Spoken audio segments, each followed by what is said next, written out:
The Buffalo War of 1877. Comanche's last stand at Pocket Canyon. 170 Comanche warriors faced off against 300 buffalo hunters in 1877, but it was a single day, March 18th, that left 31 dead and a prairie ablaze with Indian fire. As bullets flew and horses fell, the hunters realized they'd underestimated their foe. Click subscribe on Native Legends and History Stories. For the gripping saga, one question haunts the tale. What made this battle the end of the Comanches' reign? By late 1876, the southern plains had become a landscape of bones. The once thundering herds of American bison, which had sustained plains tribes for centuries, lay scattered across the prairie in rotting heaps. Professional buffalo hunters, equipped with long-range .50 caliber sharps, rifles that could fell an animal at 600 yards, methodically slaughtered between 3,000 to 5,000 buffalo daily. Government records show that in 1875 alone, over 1.7 million hides were shipped east by rail. This devastation wasn't merely commercial. It was strategic. Captain Nicholas Nolan of Fort Conco wrote in his 1875 military dispatch, "Every buffalo dead means one less Indian to fight. The animal's destruction will accomplish what 1,000 soldiers cannot." General Philip Sheridan, when asked about protecting the herds, famously told Texas legislators, "Let them kill, skin and sell until the buffalo is exterminated. Then your prairies can be covered with cattle and the cowboy for the Quahati Comanche band." This reality struck like a physical blow. Their winter count, a pictographic calendar recording significant events, marked 1876 as the winter when food disappeared. At Fort Sill Reservation in present-day Oklahoma, government agents distributed rancid flour and diseased beef. Medical records from the agency documented 47 deaths from malnutrition between October and December 1876. Black Horse, the 35-year-old war chief, who had reluctantly brought his people to the reservation in 1875, watched children grow hollow-cheeked. During the weekly ration distribution, he confronted Indian agent James Harth. "You promised food for our children when we came here.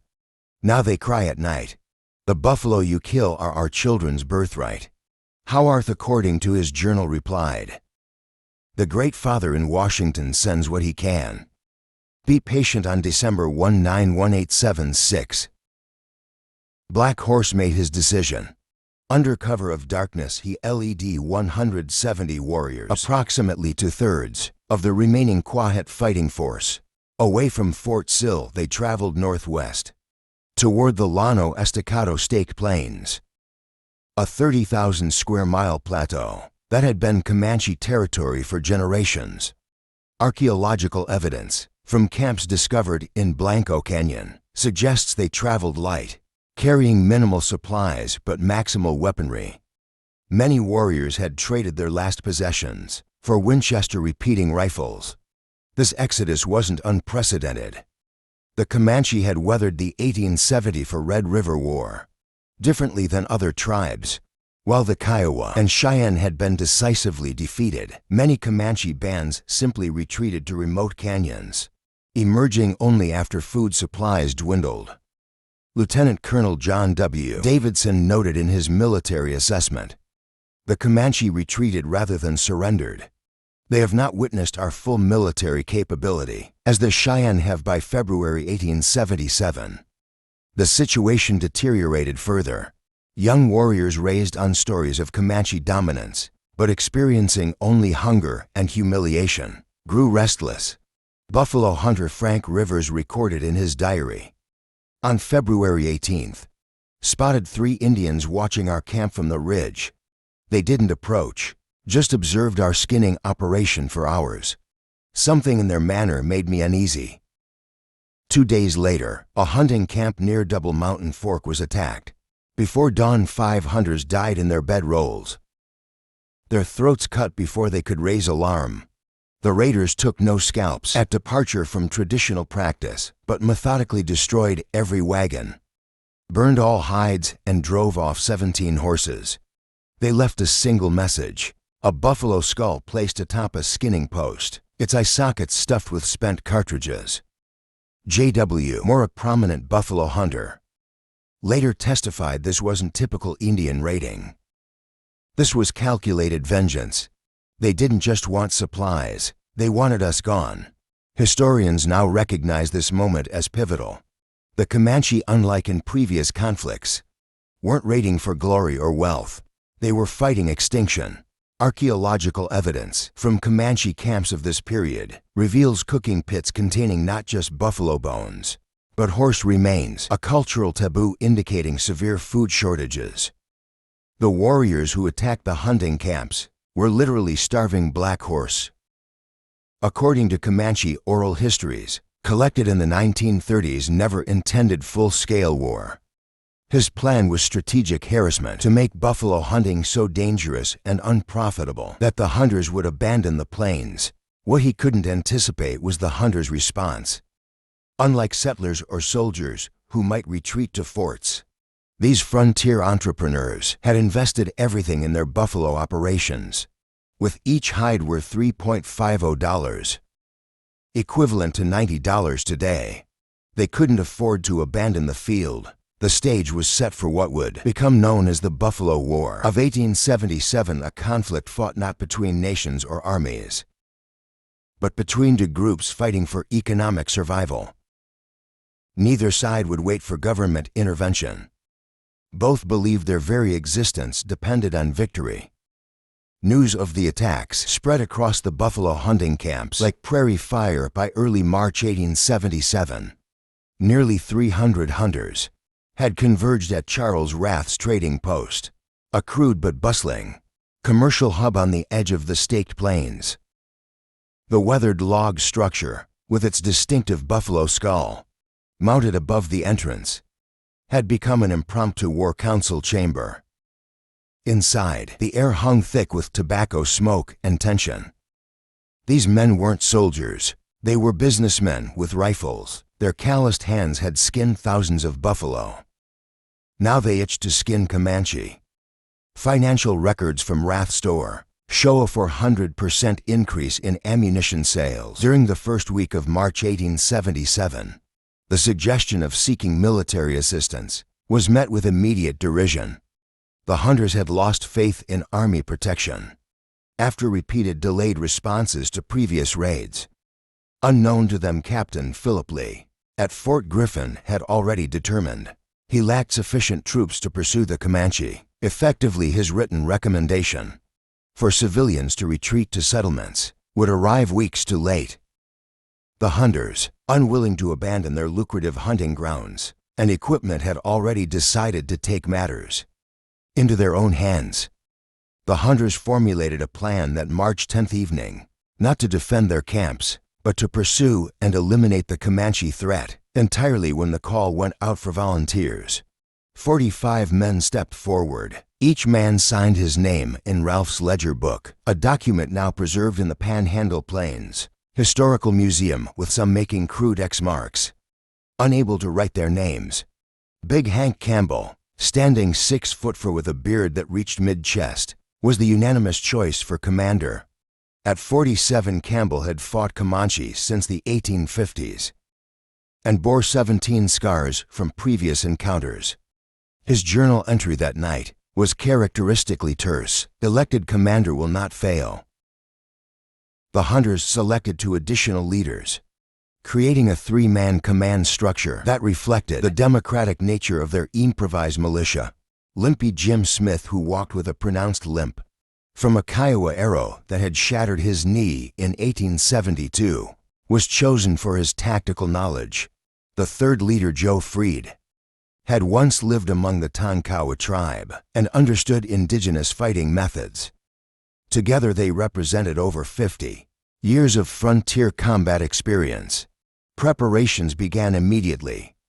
Ben Jackson, a former quartermaster for Confederate cavalry during the Civil War, inventoried and distributed their supplies. The expedition was well equipped with ample ammunition, several weeks' worth of provisions for supply wagons and necessary draft animals. Medical supplies were managed by Shorty Woodson, ironically the tallest man in the hunting camps. At 6'6", a former druggist from Street Louis, Woodson had become the unofficial doctor for the hunting community. Perhaps their most valuable asset was Jose Tafoya, a Mexican scout who had guided General Randolph Mackenzie's 4th Cavalry during the Red River War of 1874.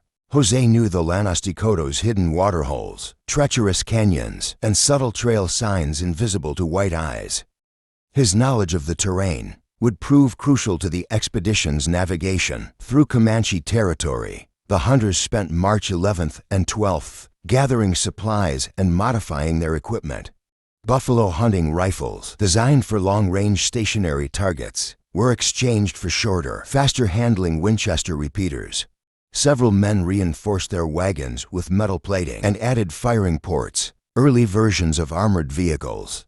On March 13th, as dawn broke crisp and clear, the hunting party assembled outside Rath's store. Campbell addressed his men with characteristic brevity, making it clear they weren't hunting buffalo, but warriors, and that they would not retreat as expected. With that, the column moved out for wagons laden with supplies, followed by mounted men riding two abreast. They headed northwest toward the Caprock Escarpment that marked the boundary of the Lono Estacado and into Comanche territory. The hunters had crossed a threshold, transforming from civilian businessmen into a paramilitary force operating without government sanction. What none of them realized was that the Comanche they pursued had also transformed. These weren't the same warriors who had dominated the plains for generations. These were desperate men fighting for their people's survival. As the hunters ascended toward the high plains, both sides were about to discover just how far desperation could drive human beings. The expedition faced its first major challenge at the edge of the Staked Plains, the Llano Estacado's defining feature. A massive escarpment, rising 600 feet from the surrounding flatlands, presented a formidable natural barrier. The hunters for heavily loaded wagons couldn't scale the steep cliff face directly. Campbell ordered the column to parallel the escarpment, searching for a viable route upward. After traveling 7 miles along the base, they discovered a narrow, winding path barely visible among the rocks. Jackson, the quartermaster, assessed the incline at approximately 30 degrees, too steep for a single team to pull each wagon. The hunters implemented a laborious solution. They doubled the horse teams, hitching 8 animals to each wagon instead of 4. Men dismounted to push from behind, while others used ropes to pull from above. The process took nearly 5 hours to move all 4 wagons to the top. 3 horses were injured during the ascent, with one suffering a broken leg that required it to be shot. Once atop the plateau, the hunters entered a different world. The Llano Estacado stretched before them, a vast, featureless plain that early Spanish explorers had marked with stakes to avoid becoming lost in its immensity. The wind blew constantly across the high tableland, erasing tracks almost as quickly as they were made. Despite these conditions, Jose Tafoya discovered faint indications of recent Comanche passage, subtle depressions in the buffalo grass, occasional dung from ponies, and a discarded raw hide thong. The trail headed northwest toward Yellow House Canyon, a known Comanche stronghold. Campbell ordered the column to follow the trail, maintaining a careful pace to avoid alerting their quarry. The hunters traveled 18 miles that day, making camp after sunset in a shallow depression that concealed their fires from distant observation. Guards were posted in 2-hour shifts throughout the night. At dawn on March 15th, the hunters broke camp and continued their pursuit. The trail grew fresher, indicating they were gaining on their prey. Jose estimated the Comanche were now less than a day ahead. By midday, they spotted 3 buzzards circling in the distance, a sign of a recent kill or camp. At mid-afternoon, Jose rode ahead with two experienced hunters, Billy Cook and Louis Keyes. They advanced cautiously, using the subtle contours of the land for cover. After riding 3 miles ahead of the main group, Jose spotted smoke rising from a canyon to the west. The 3 scouts dismounted and crawled to the canyon's rim. Below them, in a protected pocket of the canyon, lay a Comanche encampment of approximately 30 teepees. Arranged in a rough semicircle, the scouts counted at least 100 horses in a nearby corral. Formed of brush and rope, women moved about the camp, preparing food and tending to daily tasks. Children played near the stream that ran through the canyon bottom. Warriors, Jose estimated 60 to 70, sat in groups, some cleaning weapons, others gambling with bone dice. The scouts retreated carefully and galloped back to the main column. With their intelligence, Campbell immediately halted the wagons and called his lieutenants together to formulate an attack plan. The hunters made camp 5 miles from the canyon, concealing themselves in a stand of scrub oak. As darkness fell, Campbell outlined his strategy. It was straightforward, but reflected standard military tactics of the era. The hunters would divide into 3 fighting units. Campbell would personally lead 20 to mounted men in the main assault. Limpy Jim Smith would command the remaining 18 mounted men, tasked with circling behind the camp to capture or scatter the Comanche horse herd. Joe Fried would direct the dismounted contingent of 5 men, who would remain with the wagons as a reserve force and fallback position. Jose Tafoya, Billy Cook, and an experienced hunter named Old Man Gaudy would scout ahead before dawn to confirm the Comanche remained in place.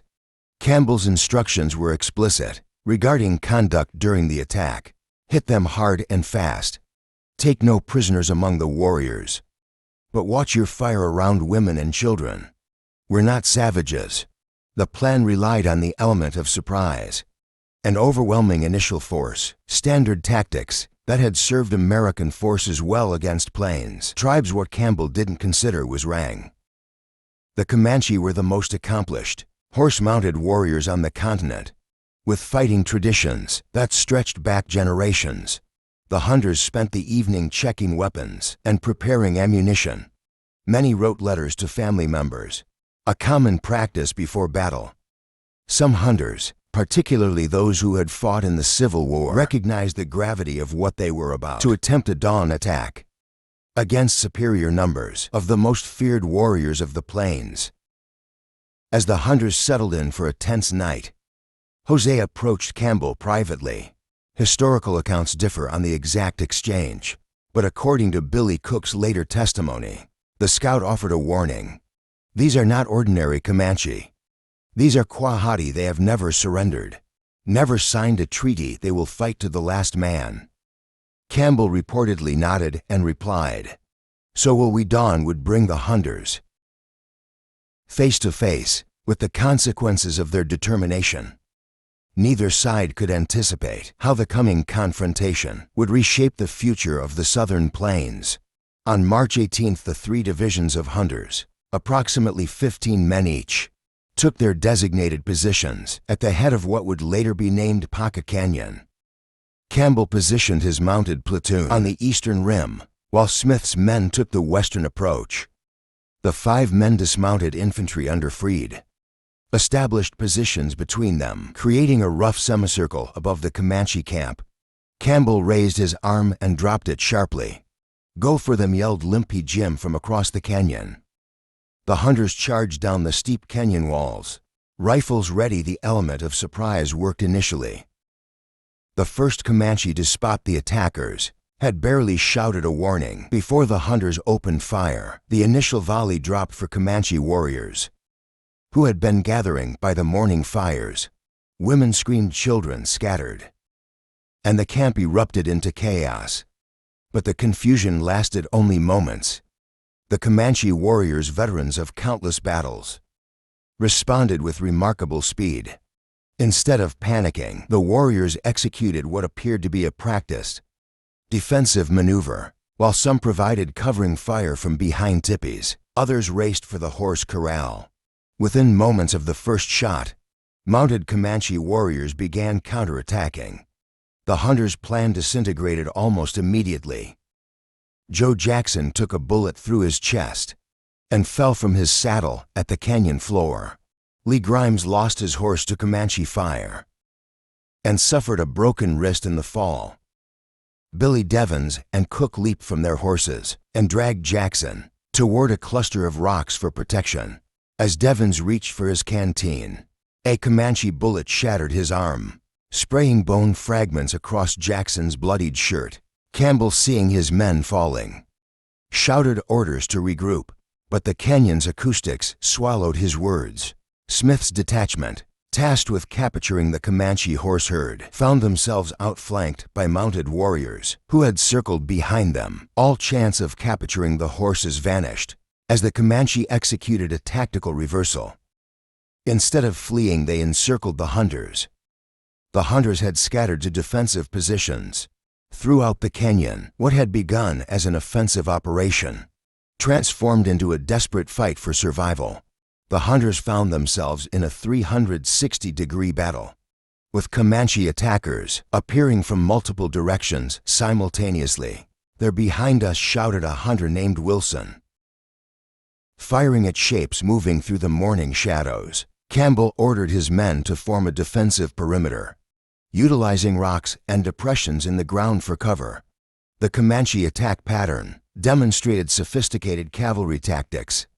Warriors looped at high speed across open areas, presenting difficult moving targets while firing from horseback. Several hunters' horses collapsed under Comanche fire, further immobilizing the attackers.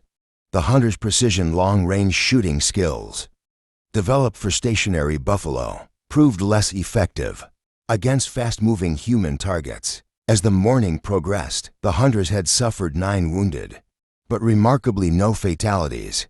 The Comanche losses appeared similar, with at least 7 warriors hit. The battle had reached a stalemate, with hunters pinned down but delivering enough fire to prevent a direct Comanche assault on their positions. The Comanche fire suddenly diminished. Campbell, suspicious of the lull, scanned the battlefield. Black smoke appeared at the southern end of the canyon, quickly spreading as the dry prairie grass ignited. The Comanche had set the grassland ablaze, using the wind direction to drive smoke toward the hunters' positions. Through the billowing smoke, a lone warrior on a white horse charged directly across the hunters' field of fire. He wore an elaborate war bonnet, with feathers streaming behind him. Multiple hunters fired at this audacious target, but the warrior completed his dash unscathed, disappearing into a side canyon. "Don't waste ammunition on showing off," Campbell shouted, recognizing the tactical purpose of the display, to draw fire and attention, while other actions occurred elsewhere.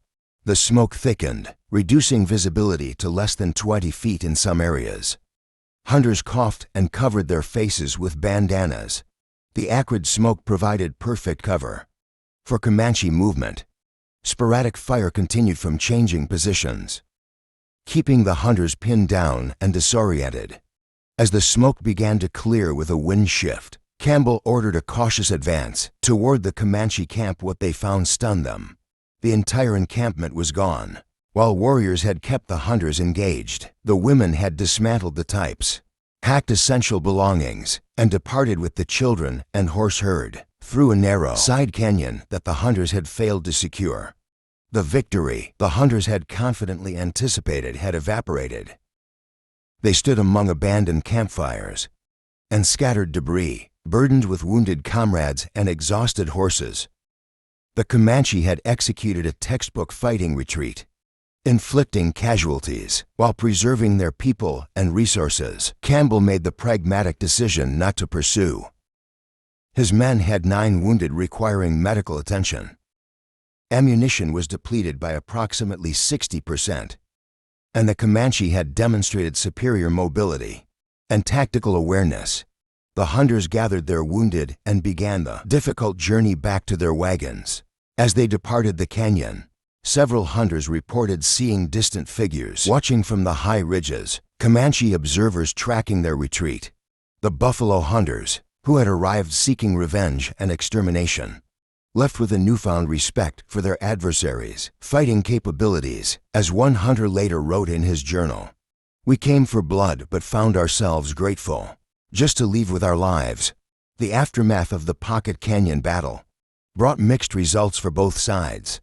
According to military records, compiled later by Captain P. Lee of the 10th Cavalry, the hunters had inflicted significant casualties, 31 Comanche warriors killed, 4 mortally wounded, and 22 seriously injured. The hunters also destroyed 15 pack horses during the battle, limiting the tribe's mobility and carrying capacity.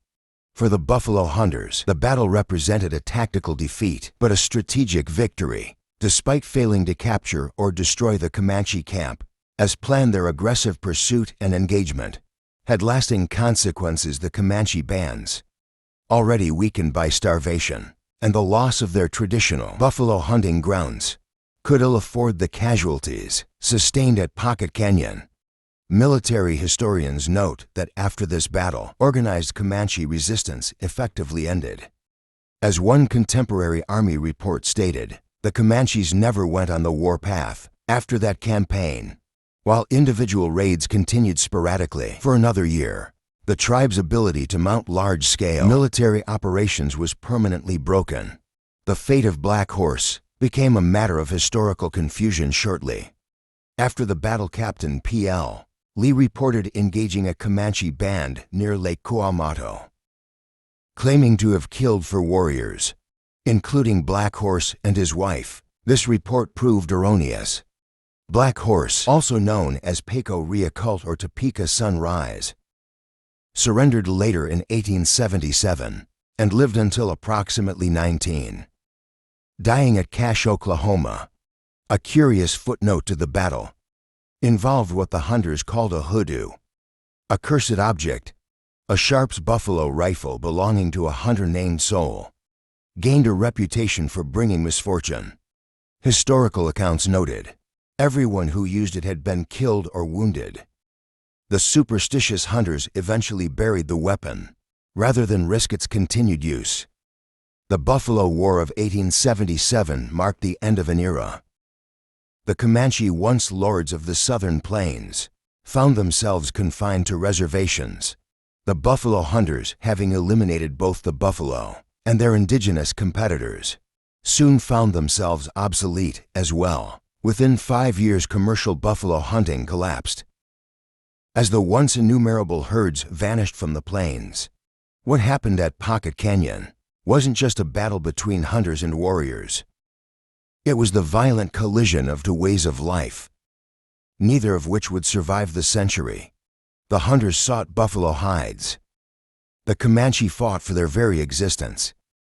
Both were ultimately swept aside by the relentless advance of American industrialization and settlement. The story of the Buffalo War reminds us that history isn't simply a tale of heroes and villains, but of people caught in the currents of change, fighting desperately for what they believe is right.